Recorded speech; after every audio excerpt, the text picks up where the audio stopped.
The giant space station floated in the darkness between the stars. It looked like a crystal made of light, spinning slowly around a small planet covered in blue and green swirls. This was Station Harmony, the most important place in the galaxy, where 47 different alien species came together to talk and make decisions. Inside the station, the main meeting room was huge. The walls were made of clear material that showed the stars outside. Hundreds of strange creatures sat in special chairs made for their different bodies. Some looked like walking trees with many arms. Others were like floating clouds of gas that could think and talk. There were beings made of metal and crystal, and creatures that looked like giant bugs with colorful wings. Ambassador Zixthala stood at the center of the room. She was from the Vorthan Empire and had 4 arms and purple skin. Her people had been traveling between stars for thousands of years.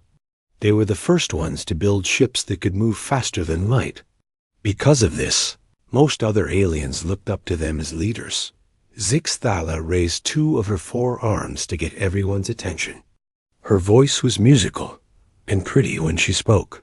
A special machine changed her words so all the different aliens could understand her. "Today we will talk about mining rights in the Andromeda sector," she said. "The survey teams found a lot of deuterium there. This fuel will help power the ships of the Mechanic Collective." Elder Quinder floated nearby. He was one of the ethereals, a species that looked like living fog. His body was see-through and glowed with soft light. When he was happy, he pulsed brighter. When he agreed with something, he made gentle humming sounds. "The computers say there is only a tiny chance of any fights over resources," Quinder said in his whispery voice. "Less than 1 in a million. We have been peaceful for 3,000 years." All around the room, other aliens nodded or made their own sounds of agreement. The crystallites clinked like wind chimes. The Sylvans rustled their leaf-like hair. The hive mind called Harmony buzzed softly with many voices speaking as one. None of these peaceful creatures had ever heard of a small blue planet called Earth. Their robot ships had found it years ago while mapping star systems. Their robots had detected radio signals and other signs that smart beings lived there. But the signals were weak and simple. The aliens thought the creatures on Earth were still too primitive to travel between stars. Dr. Velanara was the chief scientist who studied alien life forms. She had written a report about Earth that said, "The planet has many different animals. The smart species that likes to fight each other. But they are stuck on their home world. They probably will not learn to travel to other stars for at least 1,000 more years." The report was filed away with thousands of others like it. The Galactic Council had more important things to worry about. They were planning a big celebration called the Festival of Stellar Harmony. They also had to work out trade deals between different species. The truth was that humans were much smarter and more dangerous than the aliens thought. Far away from the peaceful meeting, Captain Jake Morrison was sitting in the pilot seat of humanity's first real starship. The ship was called the UN's Discovery. It was floating near the giant planet Jupiter, testing its new faster-than-light engine. Jake Morrison had been a soldier before becoming a spaceship captain. He was tough and smart, with gray eyes that missed nothing. He had fought in wars on Earth and knew how to make quick decisions when things went wrong. The military leaders on Earth had picked him to command their first mission to the stars. "All systems are working perfectly, Control," Morrison said into his radio. "The new drive is even better than we hoped. We are ready for the long trip." Admiral Lisa Carter's voice came back through the speaker. She was in charge of the space program back on Earth. "Excellent work, Jake. You have permission to go to Proxima Centauri. Make humanity proud." Morrison smiled as he looked out at the stars. Humans had kept their new technology secret from everyone, even their own people, while the world thought. They were still using old-fashioned rocket ships. Scientists had been working in hidden bases to build this amazing vessel. President Hayes had made the decision to keep it secret. "We do not know what is out there in space," she had said. "It is better to look around quietly before we tell everyone we can travel to the stars." The Discovery's job was simple but important. Morrison and his crew would visit nearby star systems without being seen. They would look for dangers or opportunities. Then they would come back home with information to help humanity decide what to do next. Morrison's crew was made up of 12 of the best people humanity had to offer. Each person was an expert in something important like science, engineering, or fighting.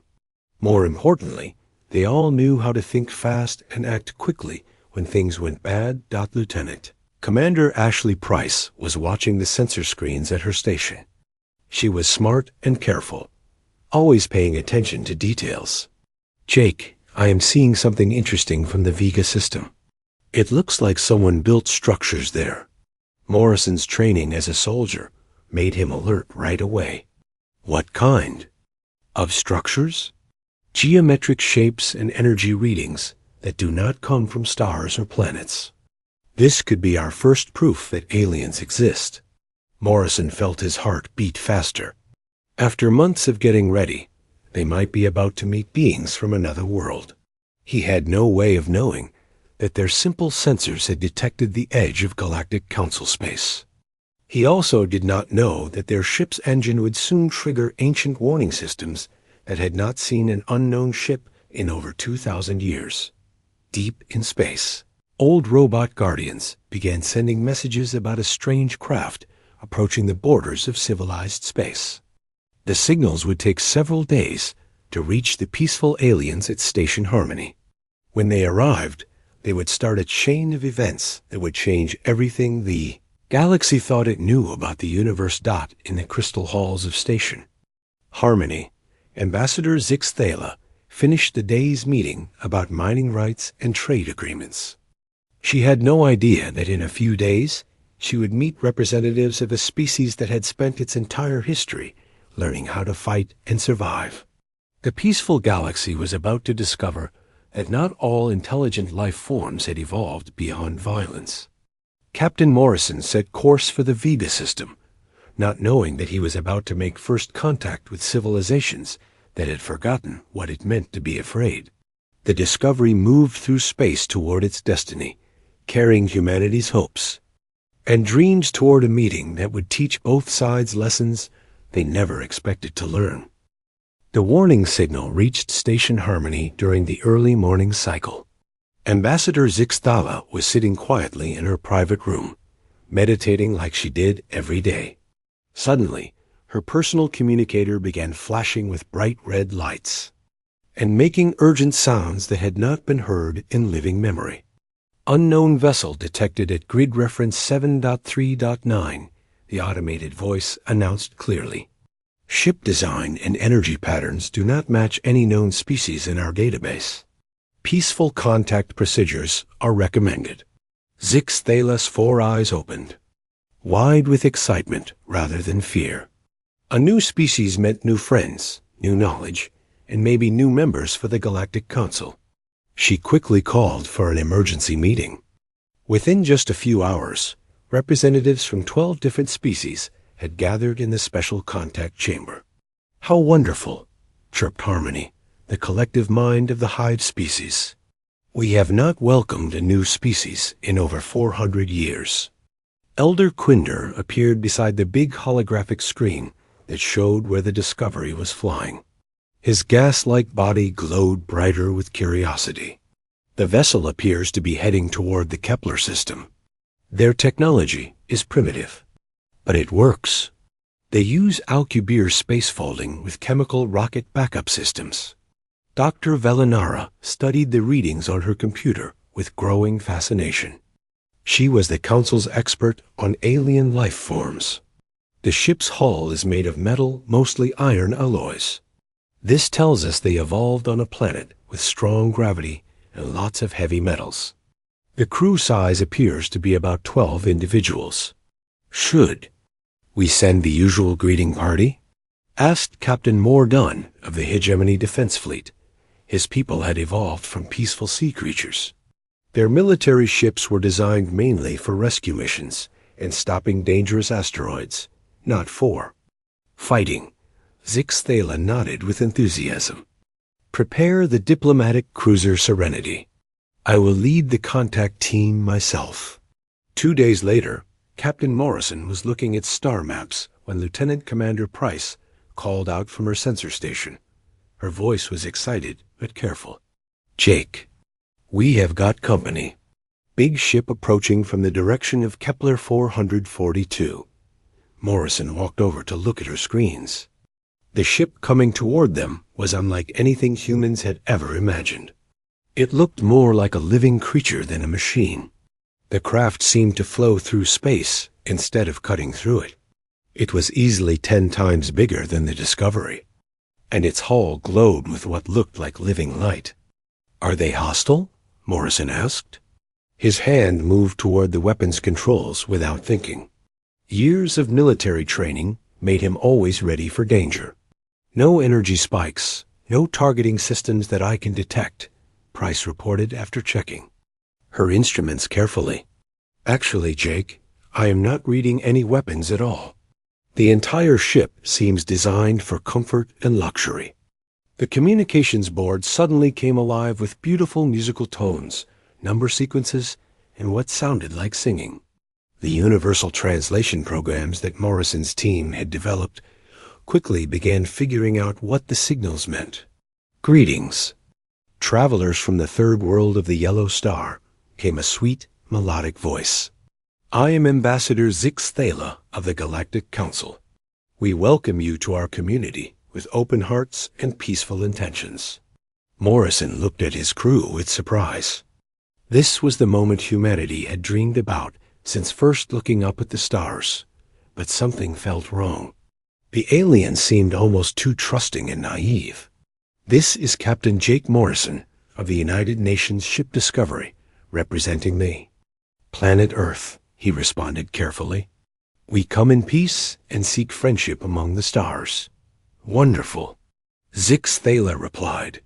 Her excitement was clear, even through the translation system. Please dock with our vessel. We have prepared special quarters designed for your species' needs. As the Discovery got closer to the alien ship, Morrison noticed something that made his soldier instincts scream warnings. The docking bay was completely open and unprotected. The corridors beyond were clearly visible. Any enemy force could have rammed straight into the ship's most important areas. Captain, whispered Chief Petty Officer Ryan Rooks quietly. He was the team's weapons and tactics expert. These people have never fought a war in their lives. Morrison nodded grimly. The Galactic Council's ship was beautiful, incredibly advanced, and completely defenseless. As they prepared to dock, he began to wonder what had happened to all the dangerous species in the galaxy. Had they destroyed themselves? Been locked away somewhere? Or had the peaceful races simply been incredibly lucky for thousands of years?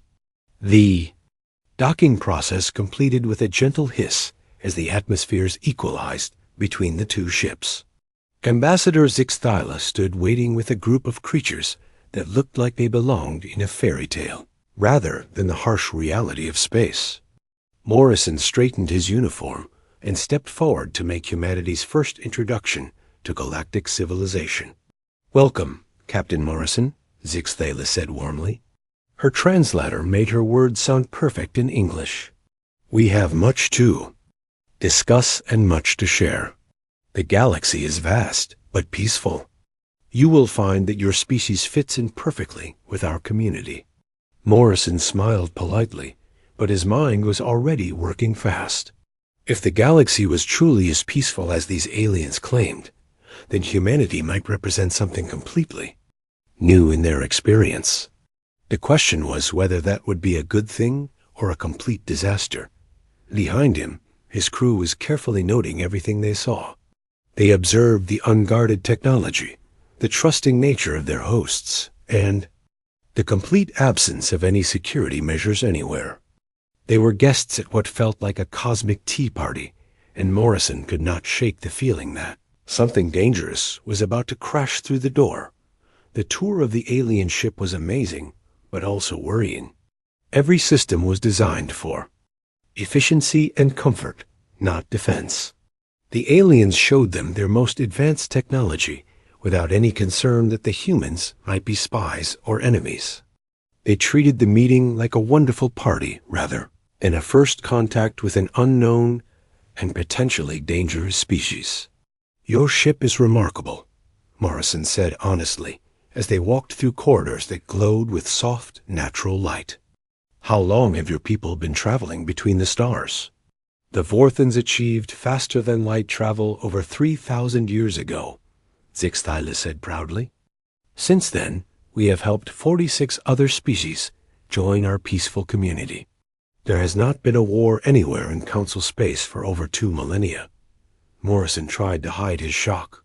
3,000 years of peace across dozens of star systems seemed impossible to someone from Earth, where wars happened constantly. Either these aliens had solved problems that humans thought were unsolvable, or they had never faced the kind of challenges that made war necessary. As the cultural exchange continued, Morrison realized that both sides had a lot to learn from each other. The aliens were fascinated by human stories of competition and survival, though they seemed to treat them more like entertainment than real history.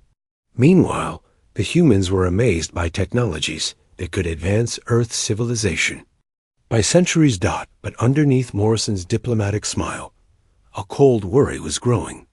If the galaxy really was as peaceful as these aliens believed, and if humanity was as violent as he knew they were, then first contact might have consequences that no one was prepared for. The universe was about to learn that not all intelligent species had evolved beyond the need to fight for survival. 3 months after first contact, Captain Morrison had become very popular in Council space. The aliens found humans fascinating. They loved hearing stories about human competition, survival, and adaptation. To them, these stories seemed like exciting entertainment rather than real history. Morrison often gave talks to large audiences of aliens who gasped at tales of war and hunting like children hearing scary stories. "Your species actually survived ice ages?" asked Dr. Velinara during one of their many interviews. She could barely believe what she was hearing. "And during these cold periods, you fought other humans for food and shelter?" "Among other things," Morrison replied carefully. He had learned to leave out the most violent parts of human history. He could sense that the full truth might be too much for his peaceful hosts to handle. The cultural exchange had been good for both sides. Humanity gained access to technologies that would advance their civilization by hundreds of years. The Council species found humans to be very good at solving problems that required creative thinking and quick action. It was during one of these normal exchanges that the first disaster reports came in. Admiral Torvash was in charge of monitoring stations on the outer edges of Council space. His emergency signal arrived at Station Harmony during the night cycle. His message was broken and hard to understand because of massive electromagnetic interference. Something ... Sector 12. Entire system gone ... No survivors left. Moving toward the core systems. The transmission suddenly cut off into nothing but static noise. Elder Quinder appeared in the emergency council chamber. His gas-like body was flickering with unusual worry. "The monitoring station at Rigel 7 has gone completely silent. All automated systems show offline status." Ambassador Zixthyla felt a strange sensation she could not identify. It was a cold, empty feeling in her stomach that her species had no name for. Could it be equipment failure? "Very unlikely," responded Harmony, speaking with the voice of the Hive Collective. "The station was upgraded only 50 cycles ago. All backup systems would have to fail at exactly the same time." Captain Morrison entered the chamber at Zixthyla's invitation. He immediately noticed the unusual tension among the normally calm aliens. "What is the situation?" "We have lost contact with one of our border monitoring stations. Ixthyla explained with worry in her voice. "We were hoping you might offer some insight. Your species has experience with solving problems under pressure."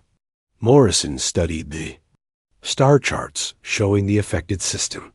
His military training immediately noticed what the aliens had missed. This station, what defensive weapons does it have? Defensive weapons? Dr. Velanara looked confused. It is a scientific research outpost. Why would it need weapons? Before Morrison could answer, another urgent transmission arrived. This one was from the Arcturus system, 2 light years away from Rigel 7. "Unknown entity detected on long-range sensors," came Captain Linder's shaking voice. "It is massive. 15 kilometers long, looks like a living creature, moving at impossible speeds." The thing just consumed the waypoint station. It absorbed the entire structure. The transmission ended with a sound that made Morrison's blood run cold. It was a deep, rumbling roar that seemed to shake through subspace itself. "My God," Morrison whispered. "You have got a predator in your territory." The aliens looked at him with expressions ranging from confusion to pure terror. These were species that had evolved beyond being hunted millions of years ago.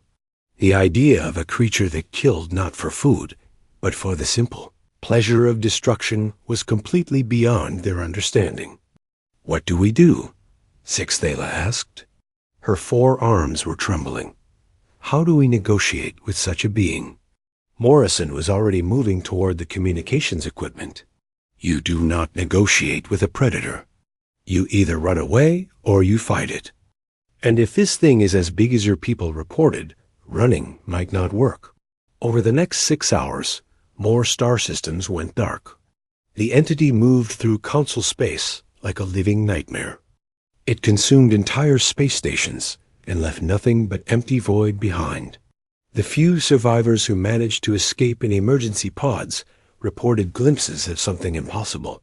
They described a creature larger than most moons, with skin that seemed to absorb starlight and tentacles that could crack planets in half. Captain Morden of the Defense Fleet made the brave decision to intercept the creature near the Deneb system. His squadron of 20 vessels represented the largest military force the Council had assembled in 1,000 years. However, their weapons were designed for mining operations and moving asteroids, not for fighting monsters. The battle lasted exactly 47 seconds. "It tore through our shields like they were not even there," Morden reported from his escape pod. His voice was hollow with shock and disbelief. "The Leviathan just looked at us. I swear it looked right at us with intelligence. Then it opened its mouth and swallowed the Triumph whole." Morrison closed his eyes. He recognized the tone in the alien captain's voice. He had heard it before, in the voices of soldiers who had survived encounters with apex predators on hostile worlds. It was the sound of someone who had just learned they were prey. "How long before it reaches the core systems?" Morrison asked quietly. Elder Quinder's calculations were grimly precise. At current speed and trajectory, the entity will reach Station Harmony in 73 hours. Morrison looked around the chamber at the terrified faces of beings who had never known fear. These were species that had built a civilization based on the belief that the universe was fundamentally safe and peaceful. They were about to learn that this assumption was very wrong. The aliens had lived in peace for so long that they had forgotten the most basic truth of existence. In nature, there were always predators and prey. For 3,000 years they had been lucky enough to avoid meeting anything that saw them as food. That luck had just run out. "I need to contact Earth immediately," Morrison said with determination. "We are going to need help." As he moved toward the communications array, Morrison was already planning. The peaceful aliens had superior technology, but no understanding of warfare. Humans had inferior technology, but thousands of years of experience fighting things that wanted to kill them. If they worked together, they might have a chance. The creature heading toward them was unlike anything in human experience. but its behavior patterns were disturbingly familiar to anyone who had studied predators. It was not just feeding randomly. It was hunting, actively seeking out populated systems and intelligence life. Morrison had faced dangerous animals before, but never anything this large or intelligent. Still, the basic principles remained the same. Every predator had weaknesses. Every hunter could become the hunted if you were smart enough and brave enough to fight back. The peaceful galaxy was about to learn why evolution had produced something like humanity. They were about to discover that sometimes the only thing that could stop a monster was another monster. The emergency transmission reached Earth during President Hayes' daily security meeting. Admiral Carter's face appeared on the holographic display, her expression serious as she shared Morrison's urgent message. "The situation is getting worse. Rapidly, Madam President. Captain Morrison reports that this creature has destroyed 17 star systems in the past week. The aliens have no real defensive capabilities at all." President Hayes studied the tactical data scrolling across her screen.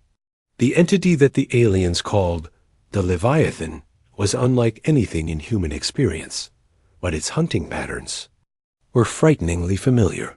"It is hunting for sport," she said quietly, "not just eating. It is actively looking for populated systems to attack." "Morrison agrees with that assessment," Carter replied. "He has requested immediate military support. But our nearest combat ships are 6 weeks away, even with the new faster-than-light drive systems." "What about Morrison's ship?" The Discovery was equipped with weapons. Carter's expression grew darker. "Madam President, the Discovery carries enough firepower to destroy a city, but this thing is 15 kilometers long. It is not a ship. It is like a mobile ecosystem designed specifically for war." President Hayes was quiet for a long moment, thinking about options that all seemed hopeless. "What does Morrison recommend?" "He wants to engage it directly. Buy time for an evacuation of the core systems." "Alone? That is suicide?" "He is not planning to survive, ma'am. He is planning to hurt it enough to make it think twice about its current path." Meanwhile, in the depths of space, Captain Morrison was making preparations that his alien hosts watched with growing horror and admiration. The Discovery had been refitted with every weapon system humanity could design. Nuclear, torpedoes, kinetic projectiles, and experimental plasma cannons that violated several council treaties on dangerous technology. "You cannot seriously plan to face this creature with a single vessel," Ambassador Zix Thala protested as she watched Morrison's crew loading ammunition. "Your ship is tiny compared to the Leviathan." Morrison looked up from the tactical display he was studying. "Size is not everything in a fight. Sometimes a small, fast opponent can do more damage than a large, slow one." Lieutenant Commander Price approached with the final systems report. "All weapons online, Captain. We have got enough firepower to crack a moon, assuming we can get close. Enough to use it. The Leviathan's hide appears to be made of some form of adaptive armor," Dr. Velinara reported, sharing her scientific analysis. "It actually grows stronger when exposed to energy weapons. Our mining lasers only seem to feed it more power." Morrison nodded grimly.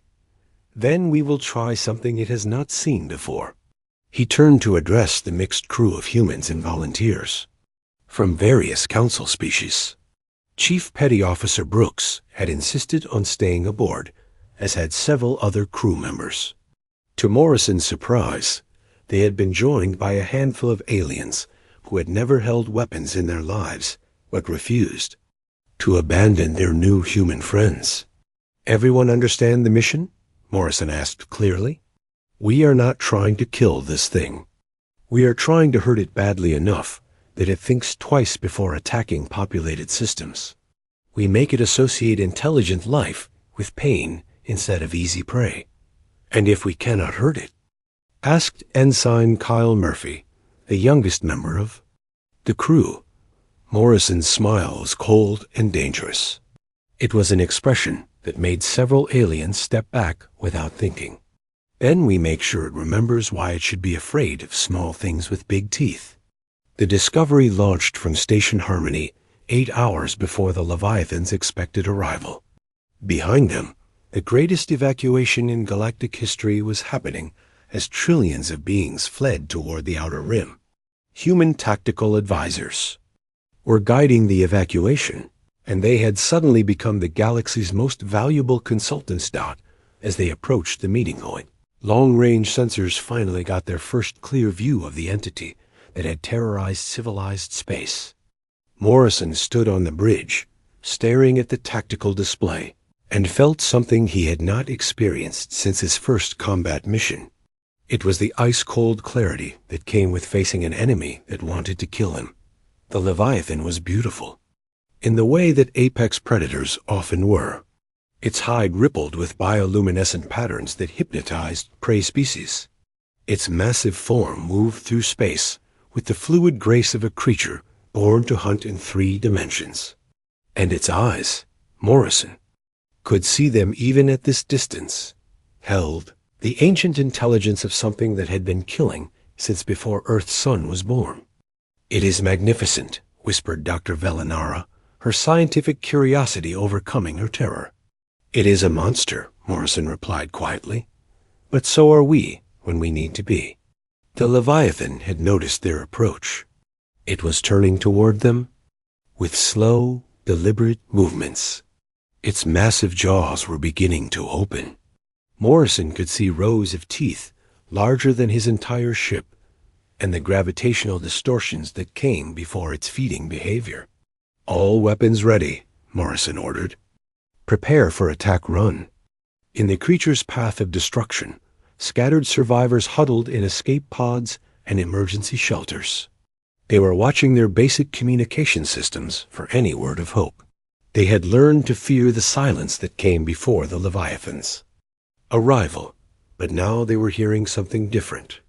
The electromagnetic signature of a small human ship accelerating toward their nightmare at ramming speed.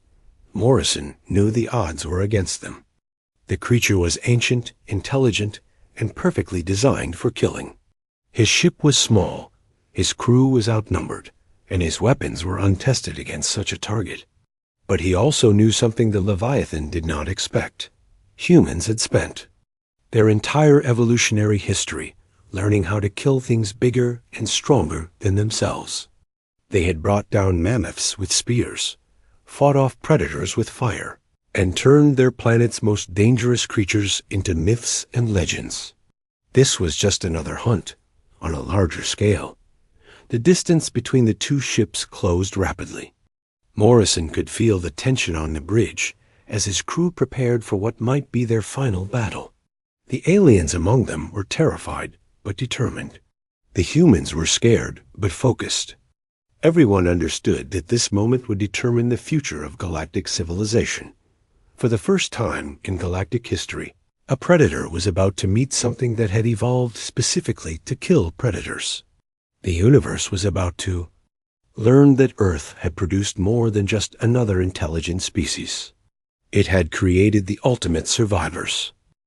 The battle began when the Discovery reached weapons range, and Morrison gave the order that changed. Galactic civilization forever. Fire everything. The human ship erupted in controlled violence. Nuclear torpedoes streaked toward the Leviathan, while kinetic projectiles followed at speeds close to light itself. Plasma cannons fired in perfect timing, their beams cutting through space with the fury of contained stars. The aliens watching from Station Harmony's sensors had never witnessed such concentrated destruction used by intelligent beings. The Leviathan's first reaction was curiosity rather than pain. The creature had absorbed the weak attacks of the defense, fleet without concern, and these new weapons seemed equally harmless at first. Its adaptive hide began converting the nuclear fire into useful energy, just as it had done for millions of years when feeding on stellar matter. Then the kinetic projectiles. Hit. Morrison had loaded his ship with tungsten rods accelerated to 12% of light speed. These weapons did not rely on energy, but on pure, devastating momentum. The impact sent shockwaves through the creature's massive form, and for the first time in ages, the Leviathan felt something approaching real pain. Direct hits on the forward. Armor, Price reported with excitement. We are getting through its defenses. The creature's response was swift and terrible. Its massive tail whipped around with impossible speed, missing the Discovery by only a few meters. Morrison threw his ship into a spinning, evasive pattern that would have killed any crew not equipped with human-designed safety systems. It is learning, Morrison observed with grim satisfaction. Good. Fear makes everything stupid. The Leviathan opened its vast mouth and released a gravitational pulse designed to draw its prey into its digestive system. Most species' ships would have been helplessly pulled in, but Morrison had been expecting exactly this move. All power to engines, he ordered, ramming speed. Instead of fighting the gravitational pull, Morrison used it. He dove directly toward the creature's mouth while firing every remaining weapon. To the watching aliens, it looked like the human captain had lost his mind. But Morrison was calculating angles and timing with the precision of a predator who had studied his prey. At the last possible second, he reversed thrust and rolled the Discovery beneath the creature's lower jaw. He raked its vulnerable throat with plasma fire while releasing his final surprise. A spread of modified nuclear mines attached themselves to the Leviathan's hide with magnetic clamps. The creature's roar of rage and pain transmitted through subspace, reaching every corner of the galaxy. It was a sound that spoke of ancient dominance challenged, of a predator that had suddenly discovered it could become prey. Morrison pulled his ship away from the thrashing monster, counting down the seconds. Until the mines detonated. This is for every world you have consumed, you magnificent monster. The synchronized nuclear explosions lit up local space like a newborn star. The Leviathan's pain-filled shriek dopplered away as it fled toward the galactic rim. Its hide was scarred and its confidence was shattered. For the first time in its existence, it had encountered something that could hurt it, and the basic fear that governed all life in the universe had finally touched its ancient mind. The Discovery limped back toward Station Harmony with failing life support and a hull breached in 17 places. Morrison's crew had given everything they had, and several aliens who had volunteered for the mission were injured but alive. They had been forever changed by their exposure to human warfare. Ambassador Zix Thala was waiting in the docking bay when Morrison's crew came out of their ship. Her 4 eyes were wide with an emotion her species had no name for. It was the mixture of terror and awe that came from watching someone willingly face death to protect others. You drove it away, she whispered in amazement. You actually made it afraid. Morrison nodded wearily. Fear is the most honest emotion in the universe. Everything that lives knows fear, or it dies. That thing just forgot what it felt like. Elder Quinder appeared beside them, his gas-like form flickering with rapid calculations. The Leviathan's retreat path indicates it will not return to core systems. It appears to be seeking healing in the deep void. Will it come back? Asked Dr. Velanara with worry. Morrison considered the question carefully. Maybe, but not here. And not soon. Predators have long memories, and they remember pain better than anything else. The news of the Leviathan's defeat spread through Council space faster than light itself. Species that had known only peace for thousands of years suddenly understood why the universe had produced something like humanity. They were the immune system of intelligent life, the necessary monsters that kept the other monsters away. In the months that followed, everything changed. The Galactic Council restructured itself around new realities, with humans serving as military advisors and threat assessment specialists. Captain Morrison found himself promoted to the newly created position of Defense Coordinator, tasked with preparing the galaxy for threats that peaceful civilizations could barely imagine. The most important change, however, was in the aliens themselves. Species that had evolved beyond fear rediscovered it not as weakness, but as wisdom. They learned to look at the darkness between stars with new understanding, recognizing that survival sometimes required the willingness to become the very thing you feared most.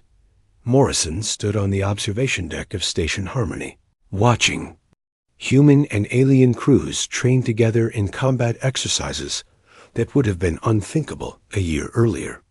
Beside him, Ambassador Zixthala observed the proceedings with her characteristic curiosity. "Do you think we were foolish?" she asked. "Building a civilization that assumed the universe was safe?" Morrison considered her question. "Not foolish, lucky. But luck runs out eventually. The universe is a big place, full of things that see. Intelligence is either a threat or a meal. You needed to be ready for when one of them found you. And now we are ready?"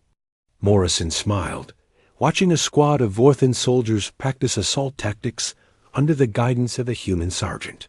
"You are learning. And learning is the most dangerous thing any species can do."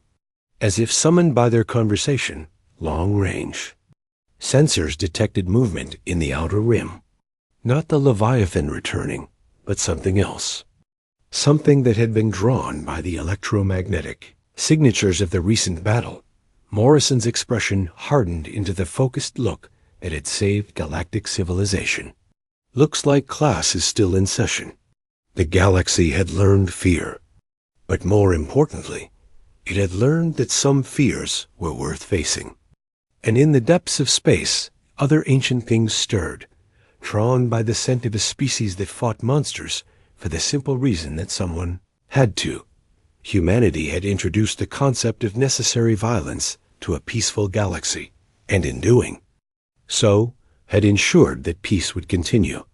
The universe was vast and full of terrors, but now it also contained something that terrors had learned to fear. The age of easy prey was over. The age of protected peace had begun.